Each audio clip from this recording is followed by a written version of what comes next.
Parkway is moving forward. The project will be implemented in 2 phases.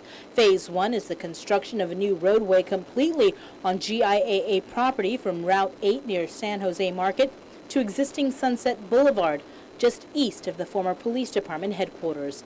Phase 2, in the meantime, is closer to the airport terminal and will take a longer time to implement because it will require the reacquisition of land along the cliff line in order to intersect with Route 10A. This means the airport will have to pay original landowners in order to get back the cliffline property that was just returned by the government a few years ago. But before any of the phases can be implemented, an environmental assessment must be conducted. And according to an update from Department of Public Works Director Joanne Brown, that critical element has been completed. The next step is for DPW to hold a public hearing on the assessment, which should be held in the next few weeks, and for GovGuam to hold meetings with Tiyan landowners. Well, overall, it's being able right now to get approval from FAA and the airport because DPW owns no easements here in Tiyan. We cannot build a roadway on property we don't have, and certainly there's a lot of critical timelines.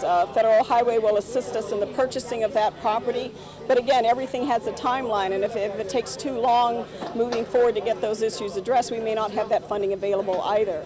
So it's a real critical process that we're working on. It's something we in the administration is very aware of, and certainly we'll continue to work on it. With over 14,000 cars traveling through Tiyan every day and federal funding that could be cut to the airport if not completed, Brown says GovGuam is fully aware of what's at stake. But GovGuam also has to take into consideration where it will come up with the estimated $5 million for the land acquisition that will be needed in order for the dirt to be turned. One of the things that we're looking at is a Garvey bond. We've been working with our Oversight Chair, Senator Tom Atta, on that issue. And certainly one of the things that's at the top of the list that we're looking at funding under that Garvey bond is the Tiyan Parkway.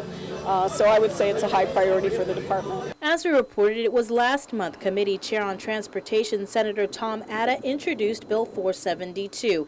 It is a creative way to borrow $75 million for highway improvement projects. The loan would be paid by future streams of grants received from the Federal Highway Administration, which Guam receives about $18 million annually.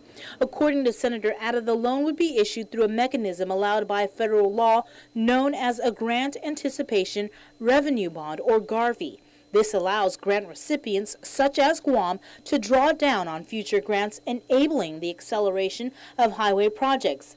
If Bill 472 gets the green light, the funding would go toward projects like improvements to the Tiyan Parkway. So it's important to know that if and when that happens, that there's hope that there's going to be additional capacity and access provided at Tiyan. Reporting for Guam's News Network, I'm Sabrina Salas Matanon.